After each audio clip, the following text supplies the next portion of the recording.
Bismillahirrahmanirrahim. Assalamualaikum warahmatullahi wabarakatuh. Alhamdulillahi ala ihsani wa syukru lahu ala taufiqihi wa amtinani wa asyhadu an la ilaha illallah wahdahu la syarika lahu ta'ziman li sya'nih wa asyhadu anna Muhammadan abduhu wa rasuluhu adda ila ridwanih. Allahumma salli alaihi wa ala alihi wa ashabihi wa ikhwanih. Hadirin dan hadirat yang dirahmati oleh Allah Subhanahu wa taala, Bapak-bapak dan ibu-ibu yang dimuliakan oleh Allah Subhanahu wa taala. Pada pertemuan lalu kita telah membahas tentang tauhid, keutamaannya dan juga tentang macam-macamnya. Dan untuk menyempurnakan pemahaman kita tentang tauhid, maka kita akan mempelajari lawannya, itu tentang kesyirikan. Sebagaimana perkataan pepatah wa bididdi tatabayyanul asya'. Dengan mengenal lawan, maka segala perkara semakin jelas. Dengan mengenal syirik, maka kita akan lebih paham tentang tauhid. Dengan mengenal bid'ah, kita akan lebih paham tentang sunnah. Oleh karenanya, di antara cara agar kita mudah memahami tauhid dengan benar adalah kita memahami syirik dan macam-macamnya. Dan semakin kita mempelajari kesyirikan secara terperinci, maka kita akan paham tentang tauhid juga secara terperinci. Adapun pembahasan secara global bermanfaat namun kurang, terutama di zaman sekarang ini. Masyarakat kalau ditanya tentang syirik, tidak ada yang suka dengan syirik. Tapi banyak di antara mereka yang terjerumus dalam kesyirikan. Kenapa? Karena mereka tidak mengetahui contoh-contoh kesyirikan secara detail. Maka perlu bagi kita untuk memahami tauhid secara detail dan perlu bagi kita juga untuk memahami kesyirikan secara detail. Ya. Taib, apa urgensinya? Ya, jadi kita buka dulu mukaddimah urgensi ya. Urgensi mempelajari syirik.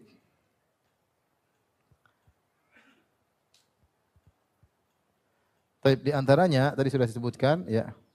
Dengan memahami syirik kita akan lebih paham tauhid. Dengan memahami syirik kita lebih paham tentang tauhid.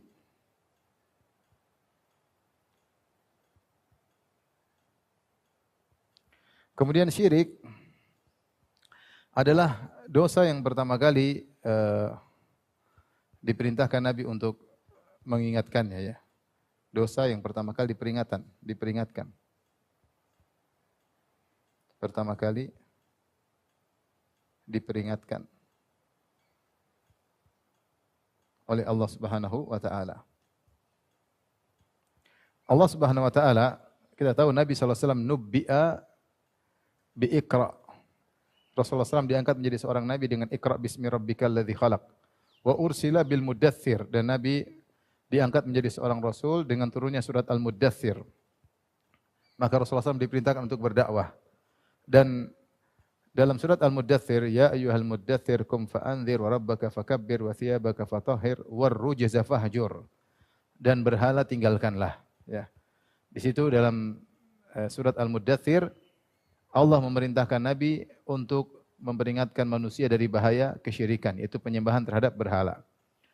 Dan belum ada waktu itu larangan untuk minum khamar, larangan untuk berzina, ya belum ada. Yang pertama ada larangannya dalam Al-Qur'an, larangan untuk apa? Berbuat apa? Kesyirikan. Dan demikian juga kalau kita baca Al-Quran dalam surat Al-Fatihah, kemudian kita masuk surat Al-Baqarah, maka larangan yang pertama kali datang adalah larangan tentang tauhid. Dalam Al-Baqarah 21. Ya ayuhan nasu ubudu rabbakumul ladzi khalaqakum wal ladzina min qablikum la'allakum tattaqun alladzi ja'alakumul arda firasyan was samaa'a binaa'a wa anzala minas samaa'i maa'an fa akhraja bihi minas thamarati rizqan lakum fala taj'alu lillahi andadan wa antum ta'lamun. Maka janganlah sekali-sekali kalian membuat tandingan-tandingan bagi Allah padahal kalian tahu yang menciptakan alam semesta, yang beri rezeki hanyalah Allah Subhanahu wa taala. Maka dosa yang pertama diperingatkan oleh Allah adalah syirik. Dalam surat Al-Mudaththir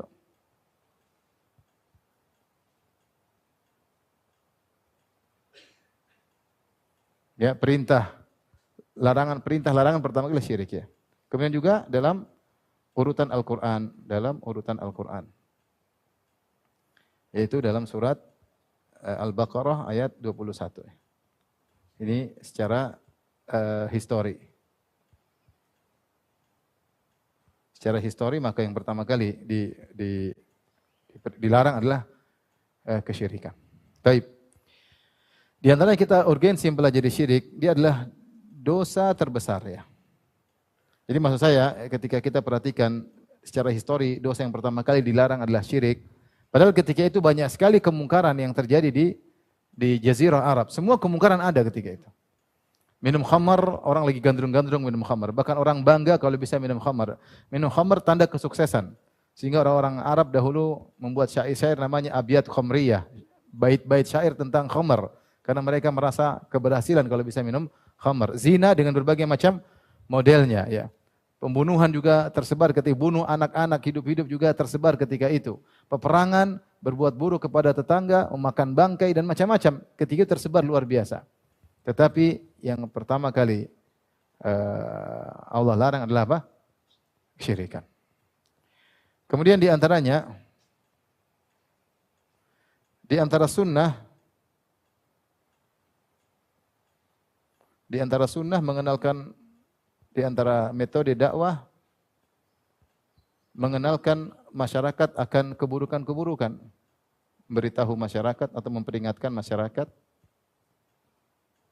akan dosa-dosa. Ya, Allah berfirman, "Qul ta'alu atlu ma harrama 'alaikum rabbukum." Ya. Alla tusyriku bihi syai'a. Dalam Al-Qur'an Allah mengatakan, "Wahai Muhammad, katakanlah kepada mereka, ta'alu atlu ma harrama 'alaikum rabbukum." Aku akan bacakan kepada kalian apa yang Allah haramkan kepada kalian. Rasulullah disuruh untuk memberi pengumuman kepada masyarakat. Kemari, aku akan bacakan apa yang Allah haramkan kepada kalian. Yang pertama Rasulullah sebutkan atau Allah perintahkan alla tusyriku bihi syai'a. Jangan berbuat apa? Kesyirikan. Jangan berbuat kesyirikan. Baru kemudian dosa-dosa yang lain ya. Jadi di antara metode dakwah memperingatkan akan dosa dan syirik adalah dosa yang terbesar. Dosa yang terbesar. Lebih daripada membunuh, lebih daripada berzina, lebih dari yang lain, syirik. Ya, lebih daripada seluruh macam dosa. Taib. Taib kita lanjutkan. Kenapa syirik merupakan dosa terbesar? Ya. Ini pertanyaan. Kenapa dia merupakan dosa terbesar? Karena dia terkait dengan hak utama Allah. Dia bertentangan langsung, kontradiktif dengan tujuan kita diciptakan. Kita diciptakan untuk apa? Untuk menyembah Allah semata. Wa ma khalaqtul jinna wal insa illa liya'budun. Tidaklah aku ciptakan jin dan manusia kecuali untuk beribadah kepadaku. Dalam sebagian tafsir, illa liyuwahhidun, untuk mentauhidkan aku. Ibadahlah tauhid. Kita diciptakan untuk mentauhidkan Allah, kemudian ternyata kita waliyadzubillah melakukan kesyirikan. Jadi bertentangan dengan tujuan diciptakannya manusia. Maka inilah yang menyebabkan syirik merupakan dosa terbesar. Sebabnya apa? Kita jabarkan di antaranya ya, bertentangan dengan tujuan penciptaan. Langsung head to head, benar-benar bertentangan dengan tujuan penciptaan. Karena tujuan kita diciptakan adalah untuk mentauhidkan Allah.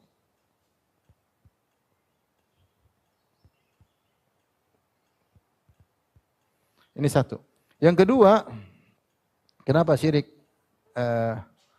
Karena hak utama, ya, hak utama Allah, dosa-dosa yang lain terkait dengan hak manusia. Contohnya apa? Zina, mencuri, merampok, membunuh, terkait dengan manusia yang lain. Tapi tauhid terkait, syirik terkait dengan hak utama Allah. Adapun syirik terkait dengan hak utama Allah. Apa sih hak utama Allah? Itu ditauhidkan. Sebagian perkataan Nabi SAW kepada Mu'adz bin Jabal, "Atadri ma haqqullahi 'alal ibad?" Wahai Mu'adz, tahukah engkau apa hak Allah terhadap hamba? Kata Nabi, "An ya'buduhu wa la yusyriku bihi syai'a." Yaitu para hamba menyembah Allah semata dan tidak berbuat syirik sama sekali. Tidak berbuat syirik sama sekali. Hak Allah adalah disembah. Oleh karenanya, saya kasih logika sederhana. Walillahil matsalul a'la. Bagi Allah perumpamaan yang lebih tinggi. Jadi kita tahu yang menciptakan alam semesta hanyalah Allah. Yang menciptakan kita adalah Allah. Yang menciptakan kita, ayah kita Allah. Menciptakan ibu kita Allah. Kita berasal dari air mani dan ovum. Yang menciptakan air mani juga adalah Allah. Yang menciptakan sel ovum juga Allah. Yang memberikan kita fasilitas alam semesta dengan bumi dan langitnya dengan segalanya Allah Subhanahu wa taala. Tidak ada zat lain yang andil bersama Allah punya sumbangsi dalam menciptakan kita. Semua nikmat karunia dari Allah semata. Maka yang berhak disembah hanyalah siapa? Allah. Seandainya yang menciptakan kita adalah Allah dan yang lain, misalnya Allah dan zat satunya lagi, maka zat satunya berhak kita sembah juga. Karena keberadaan kita adalah hasil dari kerjasama dua zat ini. Paham? Seandainya saya katakan ada yang menciptakan kita selain Allah, dia kerjasama dengan Allah ciptakan kita, maka zat yang kerjasama dengan Allah itu pun harus kita sembah. Tetapi kalau yang menciptakan kita hanyalah Allah, maka hanya Allah yang berhak kita sembah. Makanya ketika Rasulullah SAW berkata ditanya oleh sahabat, ma akbarul kabair, apa dosa paling besar? Kata Nabi SAW, anta ja'ala lillahi niddan wa huwa khalaqak. Engkau mengambil tandingan bagi Allah padahal yang ciptakan kamu hanya Allah. Ini logika sederhana. Engkau mengambil tandingan bagi Allah untuk kau ibadahi sebagaimana kau ibadahi Allah padahal yang ciptakan kamu cuma siapa? Allah. Seandainya yang menciptakan kita ada selain Allah, dia berhak juga untuk disembah. Kalau seandainya ada selain Allah ikut menciptakan kita, kita berhak menyerahkan ibadah kepada dia. Sebagaimana kita menyerahkan ibadah kepada Allah. Namun karena yang menciptakan kita hanya Allah, makanya dia yang berhak untuk disembah. Analogi sederhana. Ibarat ada seorang orang tua terhadap anaknya. Yang melahirkan dia ibunya. Yang merawat dia ibunya sama bapaknya. Yang membesarkan dia, yang biayai sekolah. Semua sampai jadi orang, biayai sekolah S2, S3. Setelah jadi orang ternyata dia berbakti kepada ibu yang lain. Nah ini enggak benar seperti ini. Dia berbakti kepada orang lain. Ya. Ibarat ada seorang suami menikahi seorang wanita. Yang kasih mahar suami tersebut, yang kasih ke salon suami tersebut, kemudian dicium sama laki-laki lain. Ya gimana? Yang biayai semua saya, kemudian kau yang berikan kecantikanmu kepada orang lain. Yang menciptakan kita Allah semata. Terus kita harusnya hanya beribadah kepada Allah. Ternyata kita beribadah kepada selain Allah.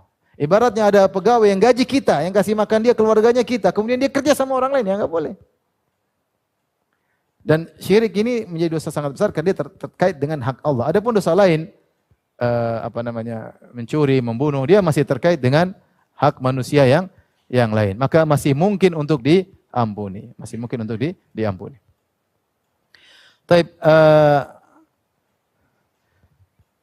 Sebagian ulama menyebutkan di antara kenapa syirik merupakan dosa besar yang tiga. Karena syirik tidak ada syahwat di balik itu. Sehingga tidak ada alasan. Taib. Maksudnya bagaimana? Kalau minum khamar orang ada alasan, enak khamar.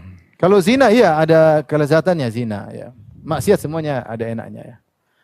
Main musik ada lezatnya ya. Semua maksiat ada. Kalau syirik apa kelezatan yang kau dapatkan? Enggak ada. Apa yang kau dapatkan dari meminta-minta kepada mayat-mayat yang sudah mati? Apa coba? Enggak ada. Enggak ada syahwat di balik itu. Ini hanya sekedar kebodohan. Hanya sekedar syubhat yang ada di kepala. Tidak ada kelezatan di balik itu. Ya, sehingga nampaklah bahwasanya syirik adalah benar-benar buruk karena tidak ada suatu yang menjadikan alasan untuk seorang melakukan apa? Kesyirikan. Berbeda dengan dosa-dosa yang lainnya. Berzina, mencuri ada harta yang dia ambil, merampok ada harta yang dia ambil. Sehingga dia bisa gunakan untuk syahwatnya. Adapun syirik apa di balik itu? Enggak ada. Ya. Dari situ dosa syirik. Yang keempat, dosa syirik tidak dimaafkan, tidak diampuni. Tapi kita membahas nomor 4 ini sebelum nomor 4 ini. Oke, paham sampai sini insyaallah? Ya. Sekarang orang kalau lihat orang berzina mungkin marah. Tapi kalau lihat orang minta-minta ke kuburan enggak ada yang marah. Lihat orang pergi ke dukun nggak ada yang marah. Orang mencuri orang marah, tapi ada orang yang pakai jimat biarin aja. Percaya sama dukun biarin aja. Tidak ada gairah, tidak ada gairah. Padahal ini dosa yang paling berbahaya, yang Allah larang dan sangat berbahaya bagi kaum muslimin. Ya.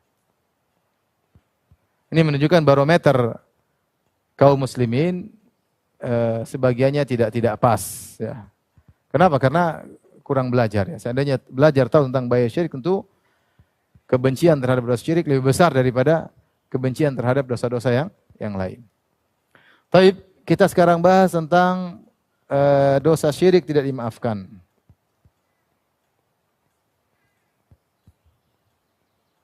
Tidak diampuni. Baik. Dua kondisi.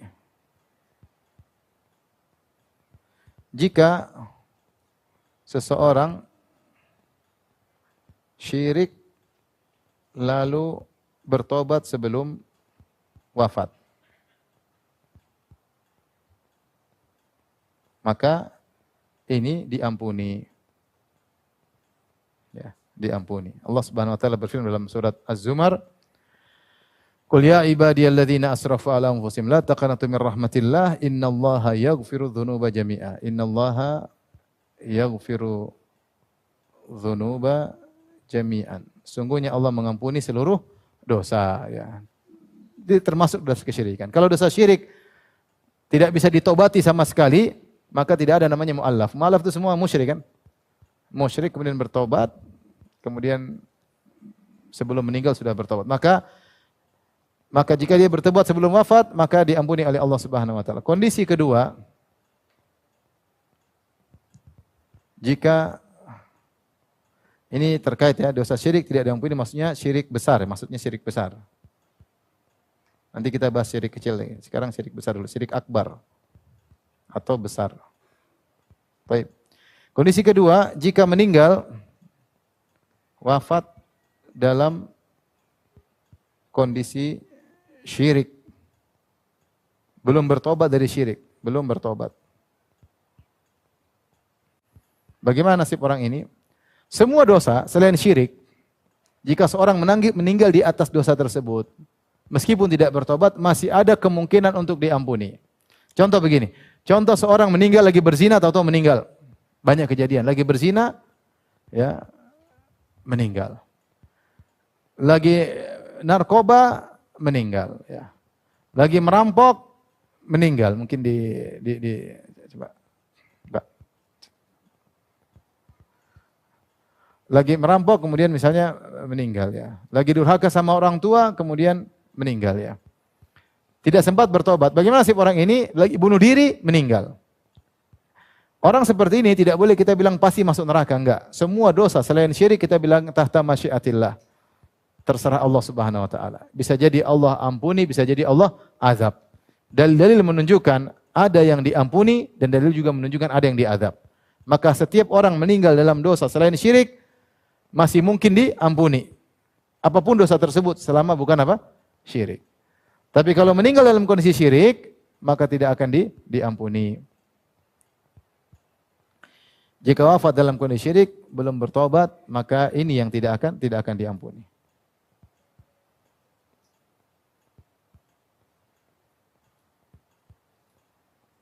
Tidak akan diampuni. Berbeda dengan dosa-dosa yang lain. Dosa yang lain masih ada kemungkinan diampuni. Betapapun besarnya. Kemungkinan diampuni. Allah Subhanahu wa taala berfirman terkait hal ini, "Innallaha la yaghfiru ay yushraka bih." Innallaha la yaghfiru ay yushraka bih. Allah tidak mengampuni dosa syirik. La yaghfiru ay yushraka bihi. Wa yaghfiru ma duna dzalika liman yasha. Kata Allah Subhanahu wa taala, Allah tidak mengampuni, lihat, la yaghfir, Allah tidak mengampuni ayyushraka bihi, dosa kesyirikan, dan Allah mengampuni dosa selain syirik bagi siapa yang Allah kehendaki. Bagi siapa yang Allah kehendaki, ya.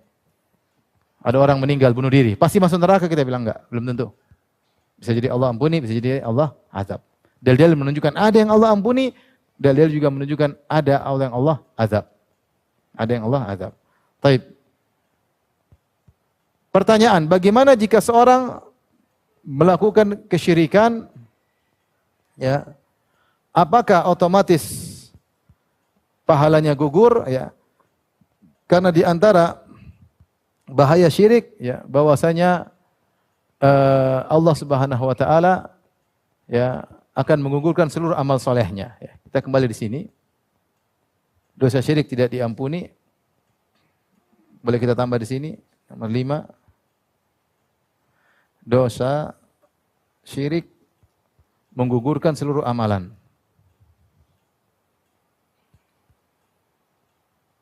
Seluruh amal soleh. Ya. La in asyrakta walau asyraku la habita anhum ma kanu ya'malun. Ya, kata Allah Subhanahu wa taala, la in asyrakta la yahbatanna amaluk. La in asyrakta la yahbatanna amaluk. Kalau kau syirik, maka gugur seluruh amalanmu, wahai Rasulullah. Seandainya Rasulullah SAW syirik, Rasulullah tidak mungkin syirik.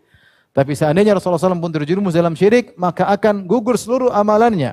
Wala takunanna minal khasirin. Kau benar-benar akan termasuk orang yang merugi. Kalau Nabi saja diancam demikian, apalagi selain Nabi SAW. Ini diantara dosa, bahaya dosa, kesyirikan. Taib. Kita bahas di sini.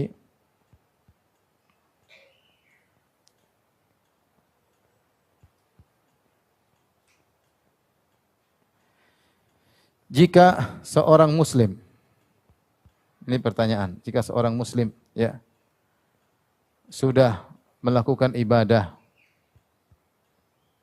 misalnya ibadah 50 tahun, lalu terjerumus dalam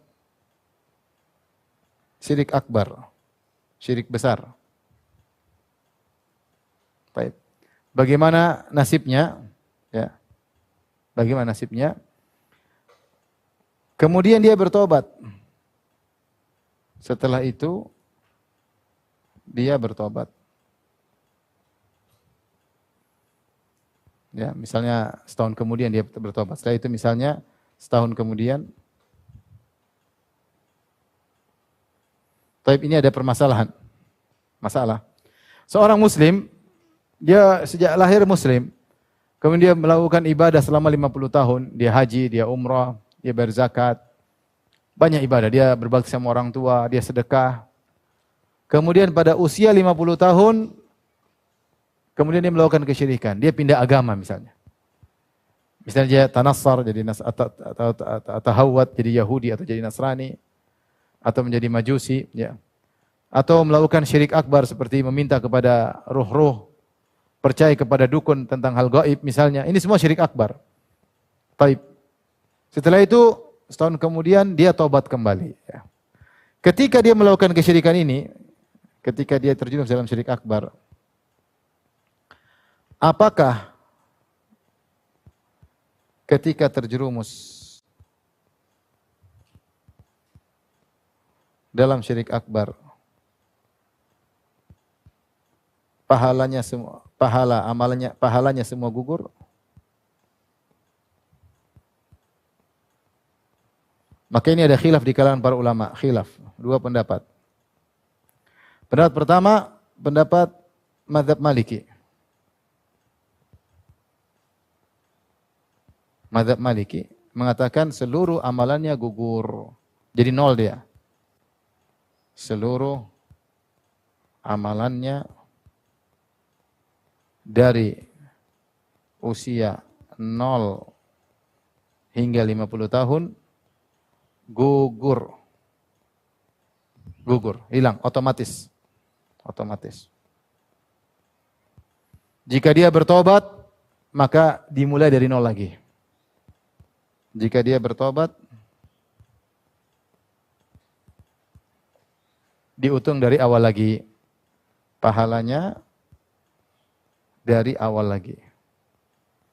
Ini pendapat kenceng. Jadi hati-hati. Sudah beribadah 60 tahun, 50 tahun syirik, selesai, hilang semua. Percaya sama dukun, selesai. Nol lagi, nol. Kenapa? Karena Allah mengatakan la in asyrakta la yahbatanna amaluk. Kalau kau melakukan dosa syirik, gugur seluruh amalanmu. Ya, kapan dia lakukan syirik akbar, otomatis semua pahalanya gugur jadi nol. Ulangi lagi dari awal, mengerikan. Pendapat yang kedua, mazhab Syafi'i.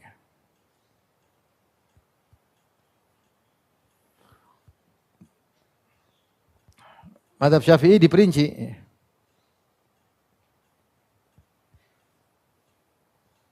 Jika wafat dalam kondisi syirik,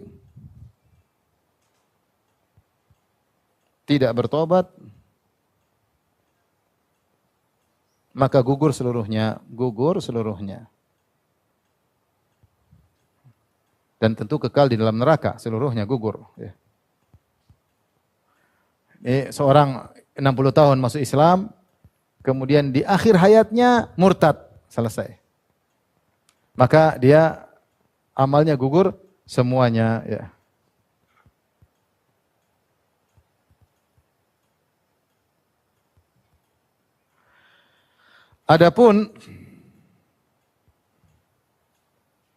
Adapun jika dia bertaubat,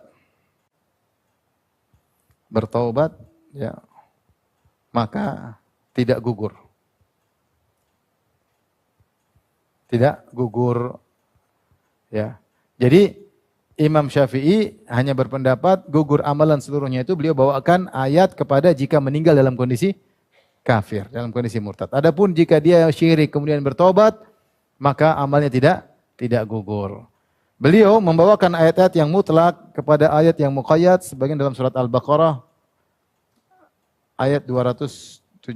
Ya, saya bacakan firman Allah Subhanahu wa taala di akhir ayat, "Wa may yartadid minkum an dinihi fayamut wa huwa kafir, fa ulaika habitat a'maluhum fid dunya wal akhirah wa ulaika ashabun nari hum fiha khalidun." Di mana Allah berfirman, "Wa may yartadid minkum an dinihi." Wa man yartadid minkum an dinihi fayamut wa huwa kafir.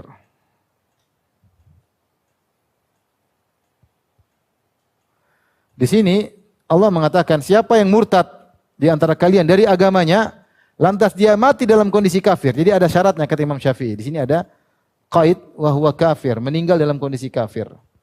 Artinya apa? Kalau meninggal dalam kondisi kafir baru faulaika habitat a'maluhum, baru seluruh amal solehnya gugur. Adapun kalau dia bertobat, maka amal yang sebelumnya tidak gugur. Ini pendapat lebih ringan dari pendapat Imam Malik. Faedahnya apa? Faedahnya dalam masalah khilaf begini. Ada seorang Islam sejak lahir. Kemudian umur 45 dia berhaji. Faham? Dia berhaji. Kemudian umur 60 dia murtad. Kemudian umur 61 dia masuk Islam lagi. Pertanyaannya, dia wajib haji lagi atau tidak? Faham?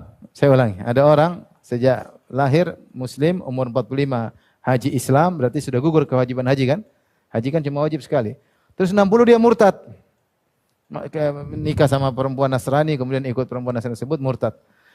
Kemudian tahun 61 tahun berikutnya dia sadar, dia masuk Islam kembali. Ketika dia masuk Islam kembali, apakah dikatakan dia masih kaya? Apakah dia wajib haji lagi atau tidak? Khilaf di kalangan para ulama. Menurut mazhab Imam Malik wajib haji karena seluruh amal dia dari 0 sampai 60 gugur semua. Ketika 60 sampai 61 itu hitung ulang.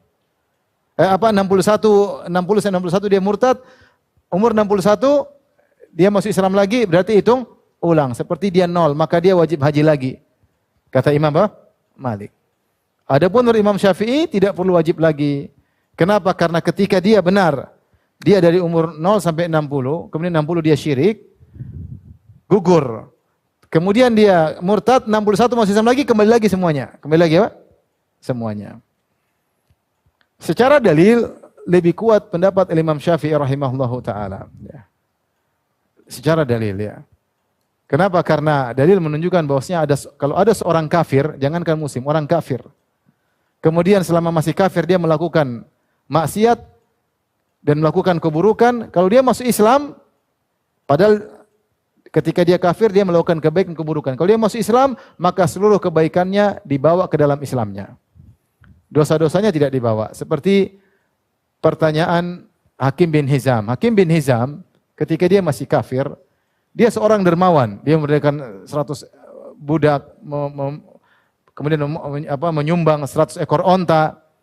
Ketika dia Muslim ditanya sama Nabi, ya Rasulullah, bagaimana dengan amal-amal solehku dulu ketika saya masih kafir?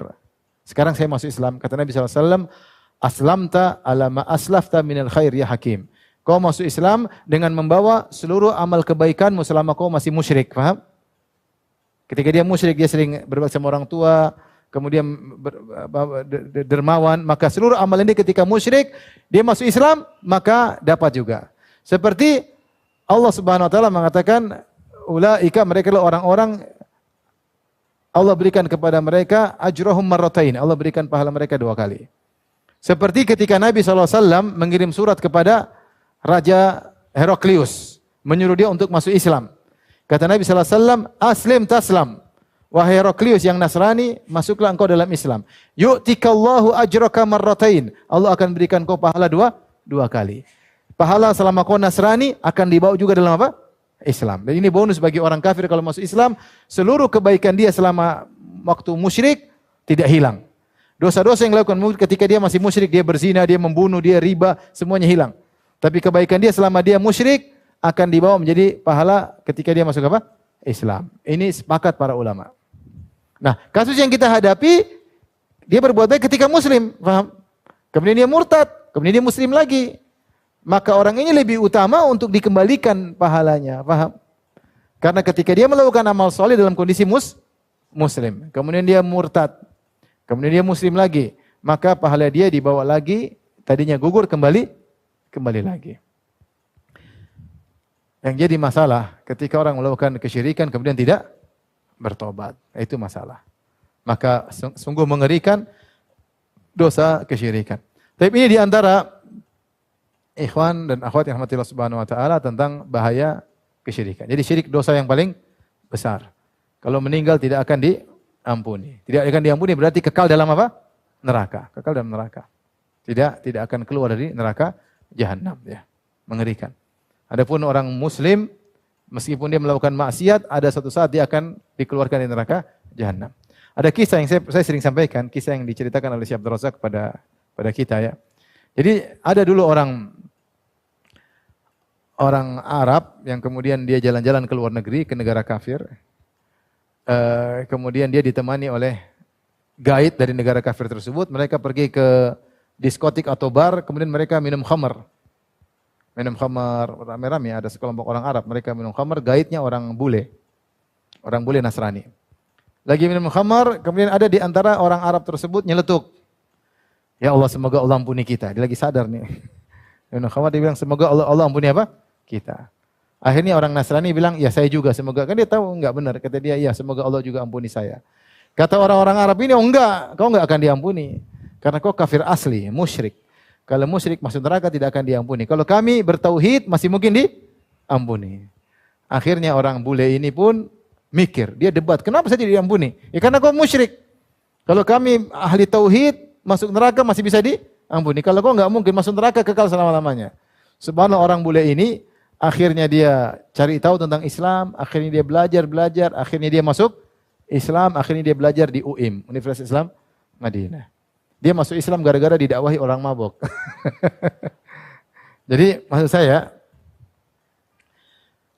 syirik sangat berbahaya. Orang melakukan syirik lebih baik daripada zina, daripada membunuh, daripada merampok. Ini harus kita pahami. Baik, sekarang kita masuk pada pembahasan inti tentang macam-macam syirik. Apa saja macam-macam syirik?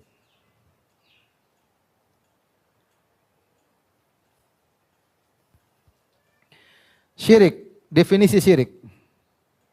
Syirik adalah definisinya, ya, syirik secara bahasa, kemudian secara istilah. Apa maknanya?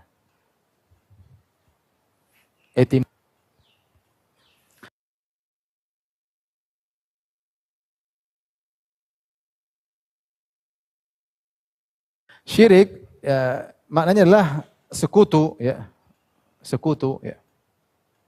Seperti syarik, sekutu dalam perdagangan, ada sekutu. Secara bahasa artinya apa? Sekutu.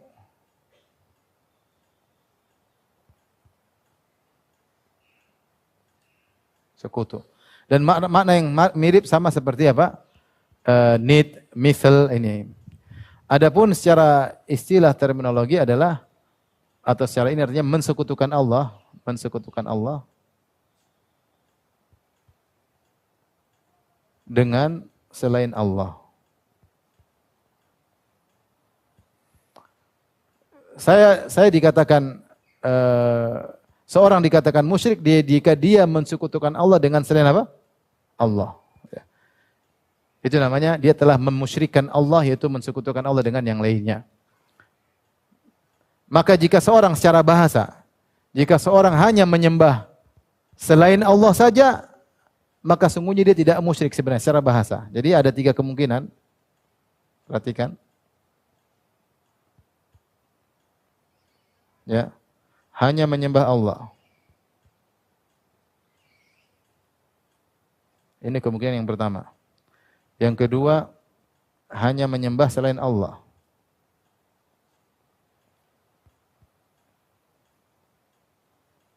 Yang ketiga, ini yang kedua, menyembah Allah dan selain Allah.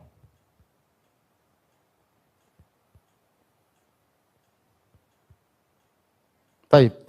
Yang pertama, ini namanya tauhid, paham? Hanya menyembah Allah disebut apa? Tauhid. Ini tauhid.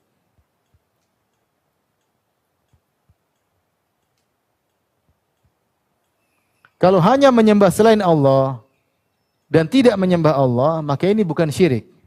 Hanya menyembah selain Allah dalam kurung dan tidak menyembah Allah,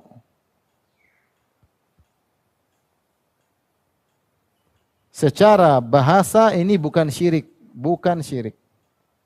Bukan syirik, tapi juga bukan apa tauhid. Karena tauhid hanya menyembah Allah. Syirik itu jika mensekutukan menyembah Allah dan selain Allah, itu baru namanya apa sih? Syirik. Paham?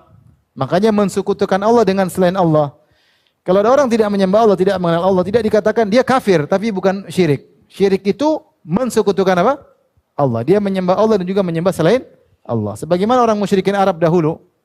Orang musyrikin Arab dahulu, mereka menyembah Allah dan juga menyembah selain Allah. Mereka mencintai Allah dan juga mencintai selain Allah.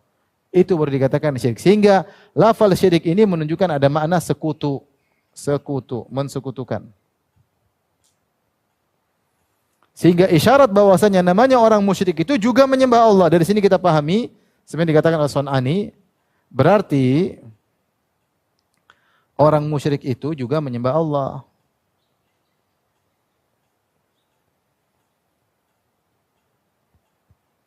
Juga menyembah Allah. Hanya saja dia juga menyembah selain Allah. Itu bedanya dengan kalau ahli tauhid hanya menyembah Allah. Adapun orang musyrik berarti orang musyrik itu juga menyembah Allah. Hanya saja menyembah juga kepada selain Allah. Paham ya? Ini secara bahasa. Tapi secara terminologi apa itu namanya syirik? Syirik adalah taswiyatu ghairillah ma'allah fima huwa min khasaisillah. Secara kita ini menyamakan. Syirik adalah menyamakan selain Allah dengan Allah pada perkara-perkara yang merupakan kekhususan Allah. Kekhususan Allah. Ya. Kalau ini merupakan kekhususan Allah, berarti kita bilang ada zat lain seperti Allah, maka itu syirik. Contoh, kita bilang ada yang bisa mencipta selain Allah. Kita bilang ini syirik. Karena yang bisa mencipta hanyalah siapa? Allah. Kita bilang ada yang berhak disembah selain Allah. Ini syirik. Karena yang berhak disembah kecuali hanya siapa? Allah. Kita bilang ada orang mengatakan ada yang tahu ilmu gaib selain Allah. Kita bilang enggak. Yang tahu ilmu gaib itu hanya siapa? Allah. Itu khususan Allah. Maka siapa yang meyakini ada yang tahu ilmu gaib yang terjadi besok hari selain Allah, maka dia musyrik. Karena dia meyakini ada selain Allah yang sama dengan Allah pada perkara-perkara yang merupakan keistimewaan kekhususan Allah. Kekhususan Allah itu banyak. Dia Maha Pencipta, dia Maha mengetahui hal gaib, ya. Dia yang berhak untuk disembah. Ini semua kekhususan Allah Subhanahu wa taala. Siapa yang meyakini ada selain Allah, sama dengan Allah dalam perkara-perkara yang merupakan urusan Allah, maka dia telah terjerumus dalam kesyirikan. Inilah definisi kesyirikan yang luas. Yang luas ya. Taib. Kita akan membahas tentang macam-macam syirik. Ini definisi syirik.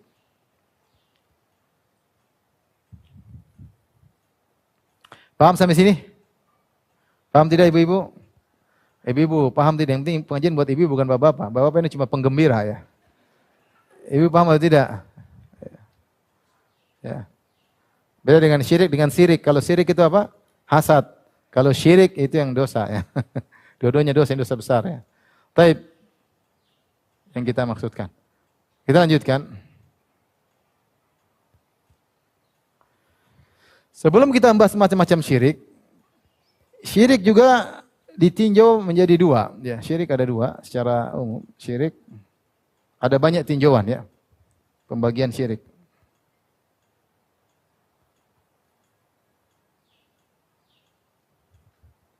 Ada ditinjau dari besar kecilnya.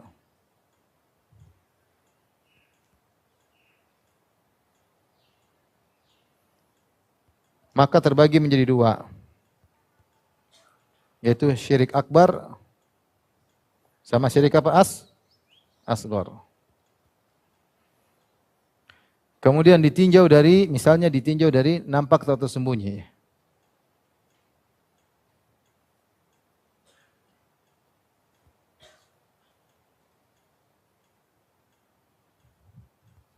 Maka terbagi menjadi dua juga.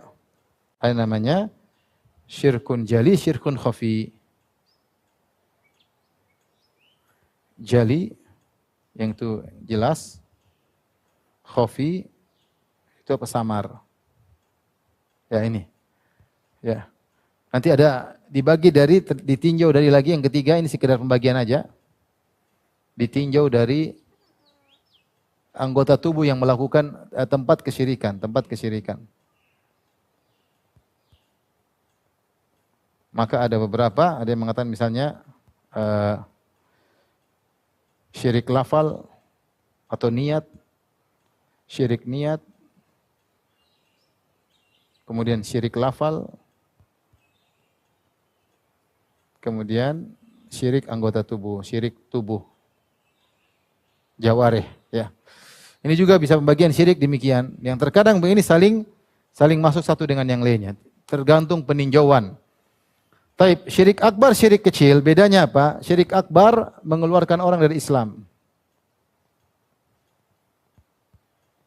Dari Islam. Syirik kecil tidak mengeluarkan. Ini pertama. Syirik akbar menggugurkan seluruh amal soleh. Menggugurkan seluruh amal soleh. Syirik kecil hanya menggugurkan amal yang dicampurinya.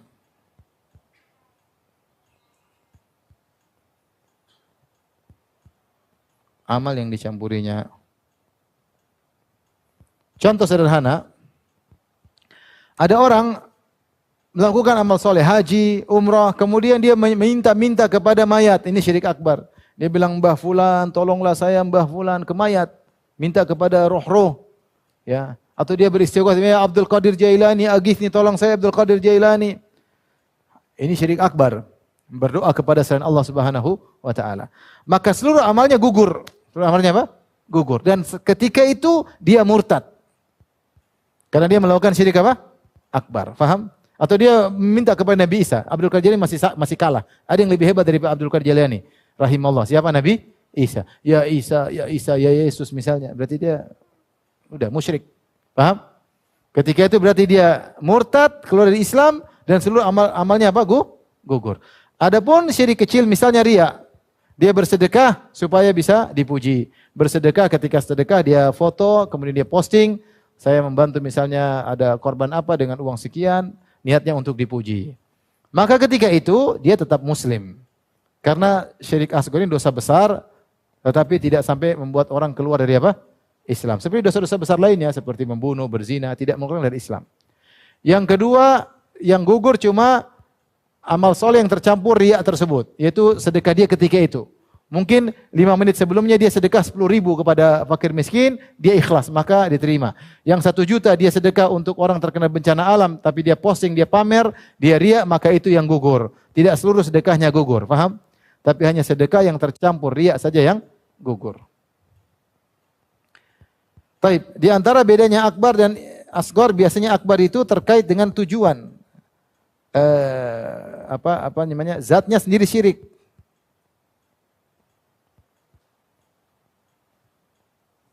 Ibadah kepada selain Allah. Ibadah kepada selain Allah. Adapun syirik asghar biasanya hanyalah perantara. Hanyalah perantara. Contoh, menyembelih kepada selain Allah, menyembelih kepada jin, potong ayam untuk jin. Ini syirik. Dan ini langsung syirik akbar. Kenapa? Karena menyembelih itu ibadah. Ketika dia serahkan ibadah ini kepada selain Allah, syirik akbar. Ini contoh. Berdoa, wa annal masajidillahi fala tad'u ma'allahi ahada. Jangan berdoa kepada selain Allah Subhanahu wa taala. Kemudian dia berdoa kepada selain Allah, berarti dia beribadah kepada selain Allah. Karena doa adalah ibadah, ad-du'a huwal ibadah, doa adalah ibadah. Kemudian dia beribadah, berdoa kepada selain Allah, maka dia syirik akbar. Ini syirik akbar. Syirik kecil biasanya hanyalah perantara. Seperti riya itu seorang tidak beribadah kepada manusia, dia hanya minta pujian, paham? Tapi dia tidak sedang beribadah kepada orang tersebut. Tetap ibadahnya kepada Allah, tunduknya, salatnya kepada Allah, tapi dia minta pujian. Ini sarana. Sarana, tidak terkait dengan apa? Zat ibadah tersebut sendiri. Seperti pakai jimat. Jimat syirik kecil, kenapa yakin ini sebab. Ya, beda kalau dia bilang jimat ini bisa menghidupkan, mematikan, maka syirik akbar. Tapi kebanyakan orang pakai jimat bilang apa ini? Sebab. Yang bikin berhasil Allah, tapi ini cuma apa? Sebab. Ini juga tidak boleh. Ini sarana. Ya, sarana. Sehingga syirik kecil biasanya terkait dengan sarana, syirik besar biasanya terkait langsung zatnya itu sendiri merupakan ibadah kepada selain Allah Subhanahu wa taala. Ini bedanya syirik besar, syirik kecil. Ditinjau dari akbar dan asghar. Nanti akan kita bahas mana akbar, mana asghar insyaallah. Baik, ini sekedar contoh sedikit. Syirik juga ditinjau dari nampak dan tersembunyi. Ada syirik jali, syirik yang jelas seperti misalnya menyembelih kepada selain Allah, ya. Jelas. Menyembelih kepada selain Allah. Ya, kenapa? Kelihatan perbuatannya, ya. Bersumpah dengan nama selain Allah. Dengan selain Allah. Misalnya pakai jimat, jelas, kelihatan. Jimatnya dipakai, kelihatan. Kelihatan atau tidak? Kelihatan. Tapi dia syirik kecil. Jadi kita bukan tinjauan besar kecil lagi. Kita tinjauan dari kelihatan atau tersembunyi. Paham? Kalau menyembelih kepada Allah syirik besar dan kelihatan. Kalau bersumpah dengan nama selain Allah syirik kecil, tapi kelihatan. Pakai jimat syirik kecil namun kelihatan. Ada syirik yang tersembunyi, bisa besar, bisa kecil. Contoh misalnya, disebut dengan al-khawfu sir. Al-khawfu as-sir. Al-khawfu sir itu apa? Takut kualat. Takut kualat kepada selain Allah. Ini. Seperti kamu kalau enggak ke kuburan itu nanti kamu enggak dapat rezeki. Kamu kalau enggak kasih sajian kepada kuburan tersebut, kamu bakalan sakit. Ini syirik akbar. Ini takut kepada sesuatu yang tidak untuk ditakuti. Orang takut itu kepada Allah yang menghidupkan, mematikan, yang beri rezeki. Allah apa mayat itu? Allah. Makanya kalau orang takut sama mayat, kalau kau tidak kasih sajian sama mayat, kau bakalan menderita, kau akan tidak sembuh-sembuh penyakitmu. Nah, ini namanya khauf sir. Ini syirik akbar, tapi tidak kelihatan. Karena dalam hati. Contohnya lagi apa? Riya. Juga tidak kelihatan dalam hati. Kalau yang ini syirik besar, yang riya syirik apa? Kecil. Seperti beramal dengan mencari dunia, beramal soleh dengan tujuan duniawi. Ini juga syirik kecil. Seperti dia misalnya menjadi imam masjid. Dia tidak menjadi imam kecuali karena dapat gaji. Kalau tidak digaji dia tidak mau jadi imam. Dia memang jadi imam itu buat dapat dunia. Seperti namanya syirik kecil. menjadikan amal soleh untuk dunia semata. Paham? Ini syirik kecil. Namun tidak kelihatan karena dalam hati seseorang ya. Dalam hati seseorang. Di antaranya ujub. Ujub juga syirik kecil. Apa bukan syirik kecil apa? Syirik yang tersembunyi. Taib. Ini tinjauan kedua. Ada juga syirik ditinjau dari tempat kesyirikan. Yang melakukan kesyirikan. Seperti syirik niat. Di antaranya apa dia? Ria. Ujub. Ya, syirik niat apa? Ria. Ujub. Ini semua terkait dengan niat. Syirik lafal seperti apa? Bersumpah dengan selain Allah. Selain Allah. Contoh lagi, menyandarkan nikmat kepada selain Allah. Ini syirik juga. Menyandarkan nikmat lafal selain Allah kepada selain Allah. Seperti apa? Kalau bukan karena dokter mungkin saya sudah mati. Ini enggak boleh. Harusnya kita bilang kalau bukan karena Allah, kemudian sebab dokter mungkin saya sudah mati. Faham? Kalau kita bilang kalau bukan karena dokter saya sudah mati, maka ini syirik kecil. Namun dia terkait dengan apa? Lafal. Syirik tubuh banyak seperti berdoa kepada selain Allah, menyembelih kepada selain Allah misalnya. Menyembelih atau sujud ya atau doa kepada selain Allah. Kelihatan. Dia begini. Berdoa kepada selain Allah ya. Ini adalah pembagian macam-macam syirik. Paham? Ibu-ibu, paham enggak? Ibu kalau suruh mikir sedikit ngantuk ya.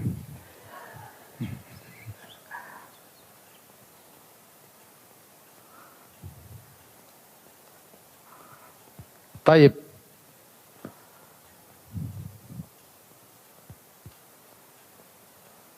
Kita lanjut. Lanjut apa tanya jawab ibu-ibu? Lanjut ya. Tanya jawab lanjut ibu. Ragu-ragu lanjutnya. Lanjut ya. Taib. Sekarang ini yang inti pembagian yang keempat ditinjau dari macam-macam tauhid ya. Pembagian syirik. Hah? Ini pembagian pertama, bagian kedua, bagian ketiga, paham? Bagian keempat, pembagian syirik yang keempat. Ditinjau dari lawannya. Apa lawan syirik? Tauhid. Itu tauhid. Maka syirik dibagi menjadi tiga. Yang pertama namanya syirik terkait rububiyah. Syirik terkait tauhid rububiyah. Yang kedua syirik terkait uluhiyah. Atau terkait asma sifat. Tauhid, sifat, asma dan sifat. Yang ketiga, syirik terkait uluhiyah. Terkait tauhid uluhiyah. Baik. Syirik terkait rububiyah ini juga terbagi menjadi dua. Ada yang syirik besar, syirik kecil. Tapi sekarang saya ingin gabungkan seluruhnya. Saya ingin gabungkan seluruhnya. Inilah syirik, inilah syirik. Contoh, kita sudah sebutkan pada pertemuan sebelumnya. Apa itu tauhid rububiyah? Tauhid rububiyah adalah meyakini Allah satu-satunya yang menciptakan, paham? Yang mengatur alam semesta, ya, yang memiliki alam semesta. Itu namanya tauhid rububiyah. Tauhid asma wa sifat yaitu Allah sendiri satu-satunya yang memiliki sifat-sifat yang sempurna. Tidak ada yang menyamai sifat Allah Subhanahu wa taala. Allah Maha ilmu, tidak ada yang ilmunya seperti ilmu Allah. Itu namanya tauhid sifat. Tauhid uluhiyah maknanya hanya Allah yang berhak diuluhiyahkan, hanya Allah yang berhak untuk diibadahi. Tidak ada orang yang boleh disembah selain Allah Subhanahu wa taala. Nah, lawan daripada itu semua namanya syirik, syirik rububiyah, syirik uluhiyah, syirik asma wa sifat. Tapi di antara syirik terkait rububiyah misalnya meyakini ada pencipta selain Allah atau meyakini Allah tidak esa. Baik, yang meyakini Allah tidak esa ada yang meyakini Tuhan ada dua. Tuhan dua, ada yang mengatakan Tuhan apa? Tiga. Trinitas. Yang meyakini Tuhan dua seperti apa? Seperti Majusi. Meyakini Tuhan api dan Tuhan apa? Kegelapan. Ya. Meyakini Tuhan tiga seperti apa? Nasrani dan apa? Hindu. Ya. Nasrani atau Hindu. Tuhan tiga, tiga sama dengan satu. Hindu juga Tuhan tiga sama dengan apa? Satu. Di antaranya juga yang juga pelengkap dari ini meyakini tidak ada Tuhan. Ini apa? Ateis. Karena kita tahu yang menciptakan ada. Dia mengatakan Tuhan tidak ada. Dan ateis juga macam-macam. Ada yang mengatakan Tuhan tidak ada. Ada yang mengatakan Tuhan ada, kemudian Tuhan mati, selesai. Alam jalan sendiri. Ada yang mengatakan Tuhan ada, Tuhan bikin alam, kemudian Tuhan istirahat, sudah nongkrong aja. Seperti orang bikin jam, jam jalan sendiri. Ini juga ada seperti itu. Sehingga dia tidak ingin Tuhan ikut campur dalam urusan dunia. Enggak ada, Tuhan enggak ada ikut campur. Tuhan sudah selesai. Tugasnya cuma ciptakan, setelah itu dia nongkrong. Paham? Itu semua bentuk ateis.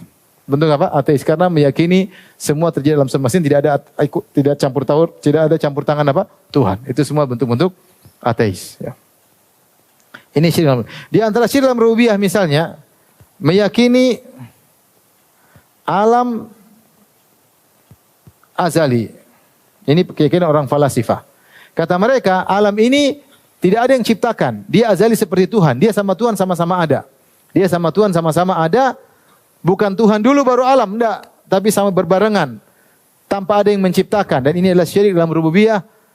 Karena meyakini alam terjadi tanpa pencipta. Padahal kita tahu semua alam semesta adalah ciptaan siapa? Allah.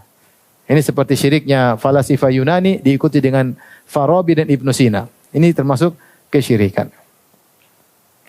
Kemudian contohnya meyakini ada yang diberi hak otonomi untuk ngatur alam. Ngatur sebagian alam. Ini syirik akbar juga.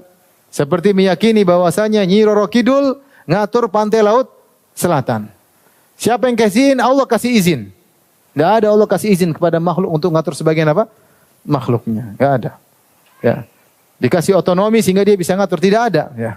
Malaikat gunung, malaikat hujan semua menjalankan atas perintah siapa? Allah. Malaikat maut tidak asal cabut nyawa. Allah yang tentukan siapa yang dicabut nyawanya. Bukan malaikat apa? Maut. Mereka yang jalankan apa? Tugas. Adapun meyakini Nyi Roro Kidul diberi hak otonomi, otoriter khusus untuk bisa ngatur pantai selatan, ini syirik akbar. Atau meyakini ada dewa khusus, jin khusus ngatur gunung Merapi, ini juga apa? Syirik. Kalau gunung tersebut mau meledak, kita harus kasih sajen pada jin tersebut. Karena jin tersebut yang menentukan gunung meletus, gunung Merapi meletus atau tidak. Ini syirik akbar. Enggak ada. Semua ini yang ngatur Allah Subhanahu wa Ta'ala. Ya.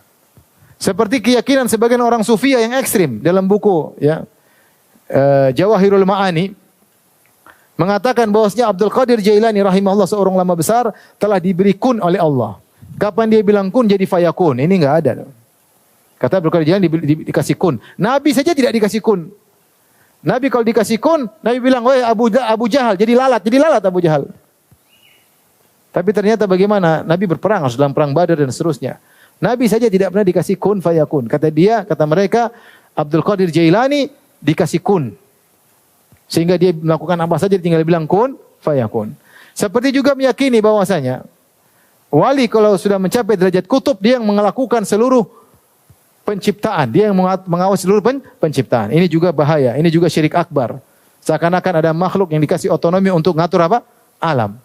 Demikian juga sebagian orang sufi mengatakan, kalian harus hormat pada wali fulan. Yang jaga kota kita wali fulan. Sudah meninggal. Itu syirik akbar. Gak ada yang jaga kita cuma Allah. Tidak ada wali-wali. Faham? Wali-wali jaga diri saya tidak bisa. Dia jaga dirinya supaya tidak mati. Tidak bisa. Dia mati atau tidak? Mati. Kemudian dia bilang ini kota terjaga karena ada wali fulan. Makanya sering minta ke sana. Sering ziarah ke sana. Sering kasih sajin di sana. Karena kota kita dijaga oleh wali fulan. Ini syirik. Meskipun diucapkan oleh orang yang dianggap super wali. Ya. Syirik ini nggak main-main ya, syirik. Sehingga orang akhirnya hatinya bukan kepada Allah, tapi kepada penghuni kubur tersebut yang sudah tidak bisa apa-apa. Mengkait-kaitkan tentang nyamannya suatu kota, makmurnya suatu kota dengan apa? Dengan mayat. Sehingga akhirnya meyakini mayat itu punya kemampuan untuk menjaga apa? Kotanya, jaga dirinya aja nggak bisa. Dia mandi aja nggak bisa, makanya kita mandikan. Dia pakai baju nggak bisa, kita yang pakai kafankan. Dia sholat nggak bisa, kita yang sholatkan. Dia masuk kuburan sendiri nggak bisa. Sana kamu masuk kuburan, nggak bisa, kita yang kuburkan. Terus kita bilang dia jaga kota kita. Otak taruh di mana? Beneran ini syirik itu semua nggak masuk akal. Antum lihat semua kesyirikan tidak masuk akal. Orang nyembah sapi ada, tidak masuk akal. Nyembah minum air kencing sapi ada. Minta ke orang mati ada. Tidak masuk akal. Tidak masuk akal. Subhanallah, kalau sudah masuk dunia sufiah terkadang otaknya nggak beres. Saya baru tadi dengar lagi ceramah di YouTube. Kata dia ada orang kuburannya di samping kuburan wali. Habib fulan. Tukang maksiat. Sebelahnya kuburan wali Habib fulan. Kemudian malaikat mungkar dan nakir datang. Mau nyiksa orang ini. Orang terteriak-teriak. Akhirnya walinya terganggu. Dia bilang jangan siksa ini apa nih. Saya lagi berzikir sama Allah, terganggu dengan teriakan orang. Malaikat mungkar dan nakir diusir, enggak jadi Allahu Akbar. Ini apa dongeng kayak gini? Bagaimana tidak orang menjadi terikat sama wali? Tenang, pokoknya saya dikubur samping Habib ya. Akhirnya kan terbawa seperti itu karena dibuat cerita seperti itu. Tenang aja, kau maksiat nanti samping aman. Malaikat mungkar dan nakir bisa diusir. Subhanallah, inti main-main sama malaikat. Mengerikan. Orang yang belajar sufi kata Imam Syafi'i, man tasawwa fi awalin nahar, lam yati alaihi nar wa huwa ahmaq, illa wa huwa ahmaq. Tidak seorang belajar sufi di pagi hari ekstrim kecuali sebelum datang siang dia sudah goblok ya. Pikiran udah macam-macam, ngomong seenaknya, enggak masuk akal. Dan ini terjadi sekarang di dunia keagamaan kita. Banyak hal-hal yang aneh-aneh. Yang bilang Isra Mi'raj sehari 70 kali lah. Yang inilah. Nabi aja seumur hidup cuma sekali. Ya.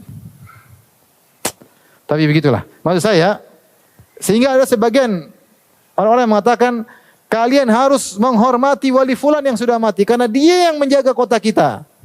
Ini syirik akbar.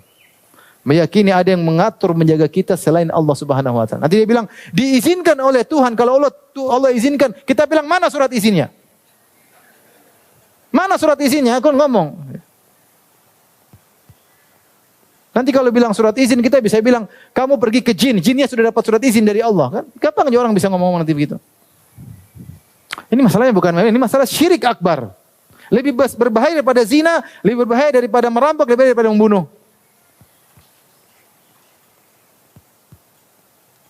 Taib, waktu sudah habis, itu kita singkat-singkat aja. Syirik terkait asma sifat seperti misalnya meyakini selain Allah punya sifat seperti Allah. Contoh apa? Contoh bilang tangan Allah seperti tangan kita, itu syirik. Yang bilang mujassimah ya. Tangan Allah sama seperti tangan kita. Misalnya. Ini syirik. Contoh lagi masalahnya istiwa Allah sama dengan istiwa kita. Sama dengan kita. Nuzul Allah sama dengan kita. Misalnya ini semua syirik akbar. Seperti ada yang berdosa atas nama Ibnu Taimiyah rahimahullahu taala ya. Dia mengatakan, saya ketika ke negeri Syam, saya melihat Ibnu Taimiyah turun dari mimbar dan dia berkata, sungguhnya Allah turun ke langit dunia sebagaimana saya turun dari mimbar saya. Sehingga orang bilang Ibnu Taimiyah kafir, padahal ini dusta besar. Tahun yang dia sebutkan, dia lihat Ibnu Taimiyah turun dari mimbar, itu Indonesia yang di penjara. Ibnu Taimiyah sedang ada di penjara. Ini orang kalau benci sama Ibnu Taimiyah bikin cerita macam-macam. Ibnu Taimiyah yang anti seperti malah dituduh mengatakan dia menyamakan Allah dengan dirinya. Kalau Ibnu Taimiyah bilang gini, kita bilang Ibnu Taimiyah kafir. Karena telah menyamakan sifat Allah dengan sifat apa? Makhluk. Paham? Di antara juga misalnya yang mengatakan ada yang tahu ilmu gaib. Selain Allah. Ini juga syirik. Karena yang tahu ilmu gaib cuma siapa? Allah. Qul la ya'lamu man fis samawati wal ardil ghaiba illa Allah. Katakanlah, tidak ada yang tahu hal yang gaib di langit dan di bumi kecuali Allah. Yang tahu hanya Allah Subhanahu wa taala. Kata Allah, "Ma tadri nafsun madza taksibu ghadan." Tidak ada satu jiwa pun yang tahu apa yang dilakukan besok. "Wa ma tadri nafsun bi ayyi ardin tamut." Dan tidak ada yang tahu di mana dia akan meninggal dunia. Enggak ada yang tahu ilmu gaib. Nabi pun tahu ilmu gaib cuma sedikit. Allah kasih tahu sebagian sebagai bukti dia seorang nabi. Kata Allah, "Alimul ghaibi fala yuzhiru ala ghaibihi ahada illa man irtada min rasulin." Dialah Allah yang tahu ilmu gaib dan Allah tidak menampakkan ilmu gaibnya kepada siapapun kecuali Rasul Allah kasih tahu. Sebagian, tidak semuanya. Rasul dari kalangan malaikat atau Rasul dari kalangan manusia. Selain Rasul tidak ada yang tahu tentang ilmu gaib. Makanya para ulama mengatakan, siapa yang meyakini dukun bisa meramal masa depan dan meyakini kebenarannya, dia kafir. Kenapa? Berarti dia meyakini dukun sama dengan Allah. Sama-sama tahu masa depan. Padahal yang tahu masa depan cuma siapa? Allah. Tidak boleh juga kita mengatakan Muhammad SAW tahu ilmu gaib. Enggak boleh, syirik. Kecuali yang Allah kasih tahu. Kalau kita bilang Nabi tahu ilmu gaib secara mutlak, enggak boleh, syirik. Berarti kita menyamakan Muhammad SAW dengan siapa? Allah. Dan dalam Al-Quran jelas. Ya. Qul la amliku li nafsi naf'an wala dharran illa ma syaa Allah. Walau kuntu a'lamul ghaiba lastakthartu minal khair. Katakanlah wahai Muhammad. Ya, aku tidak menguasai kemudaratan kemanfaatan untuk diriku. Kalau saya tahu ilmu gaib, tentu saya akan banyak melakukan kebaikan, wa ma massaniya su, dan tidak akan aku ditimpa dengan keburukan. Nabi disuruh bilang saya tidak tahu ilmu gaib. Ketika ada seorang remaja bersenandung kemudian berkata wa fina nabiyyun ya'lamu fil ghad, dan di tengah-tengah kita ada seorang nabi yang tahu apa yang terjadi besok, maka Rasulullah marah. Nabi tidak tahu yang terjadi besok. Dan nabi-nabi semuanya seperti itu. Contoh sederhana, kisah Nabi Yusuf sama Nabi Yakub. Nabi Yusuf hilang, Nabi Yakub tahu enggak di mana Nabi Yusuf? Enggak tahu. Makanya dia nangis-nangis, paham? Dia enggak tahu Nabi Yusuf di mana. Nabi Sulaiman tahu enggak ada Ratu Bilqis?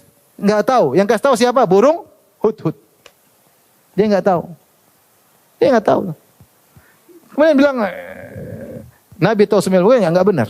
Nabi saja waktu sallallahu alaihi wasallam waktu Aisyah tuh kalungnya hilang. Nabi kan cari.